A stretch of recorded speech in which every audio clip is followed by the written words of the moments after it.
John, maybe I'll add that. I mean, so core PCE is more than double the Fed's target. So the Fed doesn't want the biggest contributor to CPI to be returning to historical means. It would want it to be contributing negatively to get inflation from more than double its target to its target.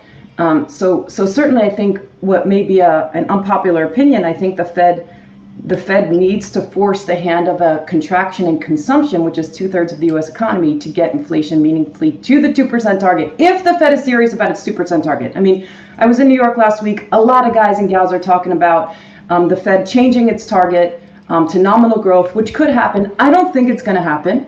I don't think it's going to happen before they meet their arbitrary 2% target. But that's their target. Yes, it's an average target, but it's still their target. So I think that the Fed has a credibility issue that it needs to tackle before changing prematurely its target. The other thing I would add that we have not discussed at all in this half an hour is the fiscal deficit. I mean, we're at full employment in the U.S. economy, and we're still running a 6% of GDP fiscal deficit.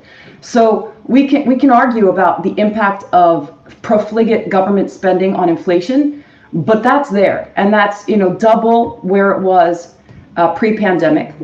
And I think it's really important to consider the implications both of fiscal policy on inflation, monetary policy on inflation, as well as these exogenous impacts such as oil prices and the invasion of Ukraine and the COVID impact on supply chains. All right. Well, with that, for our sort of closing remarks, I pulled up the 3-month annualized change on the core, and lest anybody get too excited about a big change out of today's report, this is basically a straight line. Exactly. A straight line that a kindergartner would draw, but a straight line. And so if anybody can see a trend in this number, whether improving or worsening, I'd like to have a word with you. That looks like a line to me. So we will leave it right there. Thank you very much to my guests, Kathryn Rooney Vera and Stuart Paul.